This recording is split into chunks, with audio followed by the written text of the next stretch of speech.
right, let's bring in our guest analyst, Mr. Adeni Ifetayo. Mr. Ifetayo, thank you so much for coming on the program, and good to see you. Yeah, thank you. It's my pleasure to be here virtually. Mr. Adeni Ifetayo is a public affairs analyst, a publisher of Megastar magazine. Let's get to the New Telegraph newspaper. Mr. Ifetayo is leading with, "I'm being pressured to join the APC," says Moftwang. That's the governor of Plateau State. "I'm being pressured to join APC as Oyebanji emerges ruling party's consensus candidate for Ekiti.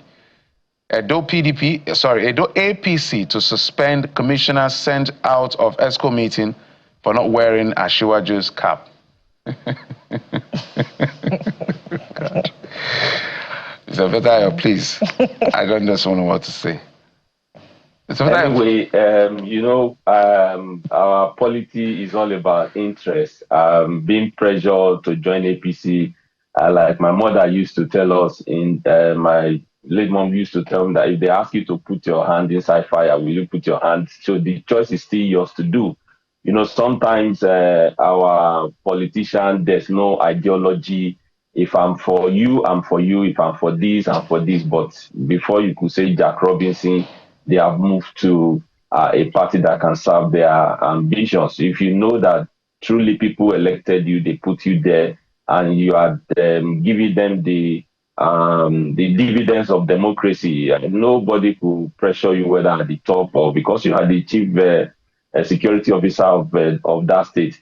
And also coming to Oyebanji, of course, we don't expect much because that's what we are used to in this our climate. And of course, wearing Ashiwaju cap is that one that they used to measure governance in those states. That if you don't wear cap, of course, because you will notice that sometimes some of these commissioners, I stand to be corrected, their role is just like a compensation. Come there and all of that. You see governors that appoint special advisor, but they don't take advice from such. They just put them there like a figurehead. And they said, "He who pays the piper dictates the tune." It's not just about saying that if you don't wear cap and all of that. And of course, it's people that we vote. It's not just the commissioner all alone. But they should let competence come first before any, whatever signage, whatever symbol to show that to show your allegiance. But it's a case of he who pays the piper dictates the tune. But they should let competence, good governance determines what a commissioner should do, not because of the cap or the attire is going to wear or not. It's quite interesting. At the end of the day, I know that, I think that a humble man, by the way, I like, if he radiates humility. I'm talking about Monday Okpabala, the senator who now became a governor. But I know he also mentioned the fact that he wants to give, he will give Ashiwaju 2 million votes. I double dare him. He can't. It's not possible. 3.something million. I would like to come back here and say, "Oh, Your Excellency, I'm sorry I was hasty, but I double dare." He cannot. Yeah. The history of votes and the pattern and the trend doesn't show. So I just see that all those are political statements. Bukola, you have the next one. Well, it's just overcome with political zeal, particularly after winning the election. But let's go to the Vanguard newspaper this morning. Mr. Ifetayo, still on politics, and it focuses on what seems to be brewing in an unending manner in the PDP, the crisis. Chaos in PDP, convention at risk.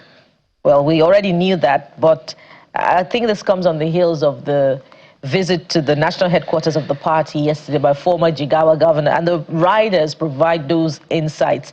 Lamido vows to sue over denial of access to chairmanship form by party. Turaki submits chairmanship nomination form, and over 20 PDP lawmakers threaten defection over alleged plots to clear APC nominee for national woman leader. So it appears as if it's from fry pan to fire, as we say in Nigerian parlance, as far as the conflicts in the People's Democratic Party is concerned. I wonder if you've been following this. Has the the process leading to the nomination of a consensus candidate for the chairmanship position, had it been transparent and equitable prior to this time? And where is this dispute over the position of the national women leader of the party? Where is it coming from, Mr. Ifetayo? One of our problems is internal democracy within the party, because if you can attend to Mr. A, an aspirant, Turaki, and another one that wants to get his form, you are saying you can't get it, you need to postpone it. Then that means you are playing a double standard, and you can't build on a shaky foundation. The PDP, they already is in a state of the whole building being collapsed, also to say. But when you want to salvage it, you need to be transparent and you need to be accountable. The same regulation, the same law that give Mr. A access to obtain the form and submit it and all of that. So it's all about voting during their national convention. But if you are using double standard, I don't think they are ready for 2027, so to say, and it's going to make the whole thing. It will make PDP come to its knee because they are not salvaging the remnants that they have. We just read in the review, one of their governors saying he's being pressured to join the APC and all of that. So those are the things they need to address if they really want to put forth a show come 2027. And whatever is good for Mr. A is also good for Mr. B, so to say. But using a double standard, I'm not sure they are ready. If they are ready, they know what to do and to put their house in order and be transparent about it and salvage the remnant so that they can put a good show come 2027. All right, let's go to the Daily Monitor. The Daily Monitor is leading with these issues around the health sector. Resident doctors list 19 demands to avert indefinite strike. I think they're supposed to be back on that strike on November the 1st or so. It says government currently owes doctors, other health workers, an estimated 38 billion in accumulated allowances. Mr. Ifetayo, when I always like it to be summarized to the numbers so that we'll be able to look at, okay, what is that 39 billion naira? Did I say dollars? 39 billion naira to Nigerian government that this cannot be resolved? Or is there something else we do not know that may affect our fair assessment of the situation? Because if key players in the health sector, they are the largest in terms of the population of doctors, I stand to be corrected, these resident doctors, they are all over the place, before they emerge to become consultants and specialists. This is like the bottom of it, where they reach out to a lot more patients, and they carry a lot of the workload as far as hospital management, whether in the public or private sector, is concerned. And so if they leave if they down tool, we already know the implication of that. Why should we allow 39 billion naira stop or allow this to happen? I want you to just posit it properly for us.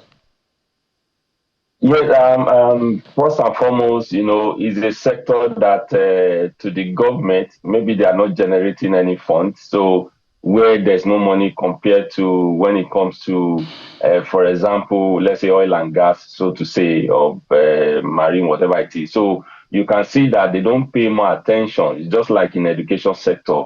Just to digress a little bit, that lecturer wants to go on strike, and the same thing. I've been talking about this thing year after years after years. I don't know, 38 billion, it might sound so humongous, but it's not something that government cannot do, even if it is in installment. Like the resident doctor said that they have about 19 demand. You can say in the next 2 years, we are going to clear off maybe 10, to show a good faith that, yes, we listen, we want to resolve this issue because you are critical, your service is needed.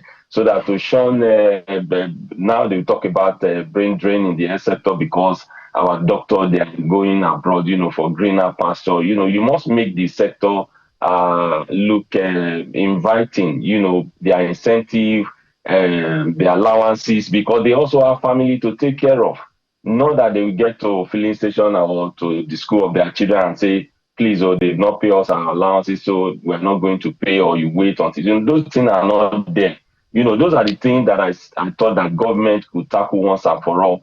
And you can even beat yourself and say, since my coming will clear the backlog of this ministry, of this sector, and there's nothing like we're owing one, it's even an opportunity for them, like a campaign. So do you think this resident doctor or their family, when they are grumbling at home, they are going to cast their vote for such president comes 2027? Those are the indices that they need to look at. Those are the critical sector they need to look at. That, like the Bible says, that their affliction will not rise the second time. But in Nigeria, it kept on coming up, not fourth time, not fifth time.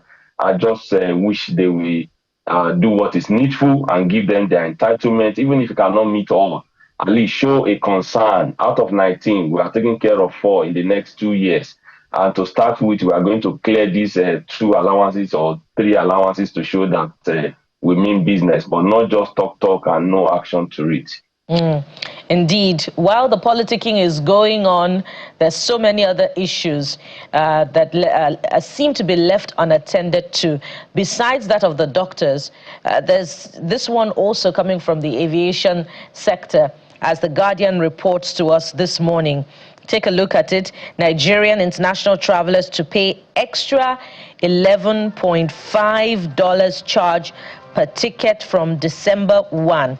We understand that this is a security levy that is supposed to shore up the revenue of the NCAA to about $48 million annually. But the figures also tell some story on the front page of The Guardian this morning. Passenger movements in 2024 from boarding pass records, it's put at 4.13 million. And for international flights, 30 international airlines operated in Nigeria in 2024. And, we have a cumulative 14,359. Is this a competitive number as against, what happens in the aviation sector of even other African countries? Let's not even go to international tourist destinations like the United Arab Emirates, Qatar, and the likes. In other African countries, is this a competitive number? And what does this increase in levy mean for Nigerian travelers who are already overburdened with high cost of tickets? I think our government stand to be corrected. They are not sensitive just because you are looking for funds to shop. This issue of security is not a matter of government. In as much other critical stakeholders, they need to come together.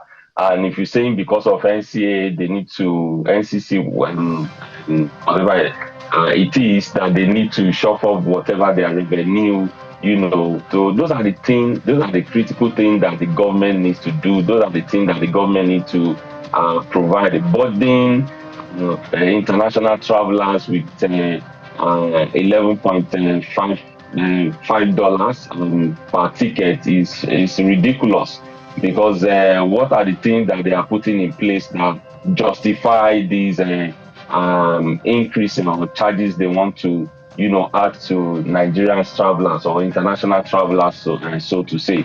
What I think they need to do, in as much as aviation sector is a very critical to our economy, I think they should give a kind of incentive, even to those airline or NCCA, whatever it is they are, that is in charge of the sector, that is in charge of providing whether radar or whatever equipment it is. Those are the function of government, and those are the things they need to do so that it will also attract foreign investors. Not that people have struggled, they want to go and study, they want to go for training, and you still want to, burden them with extra charges. And of course, it's uncalled for to me. It's uncalled for. They can do better than what they are doing, and in the name of they are looking for fund or to meet their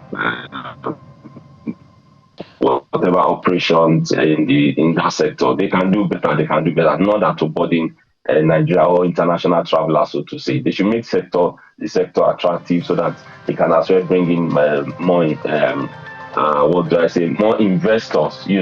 They should be investor friendly. They should be passengers friendly. Not that to be putting much burden on them. Mr. Deni Fetayo, thank you so much for your expertise and bringing to bear, explaining to us what the dailies are leading with. So Nigerians say can pick up any of the dailies, the pages that are relevant to some of the stories we've highlighted, and get a proper read for yourself and make up your mind exactly what it is that you can deduce from the dailies. We'll take a break. When we come back, we will be switching gears now to talk about this Oworonshoki demolition and the back and forth between government and the residents of that area. Join us again.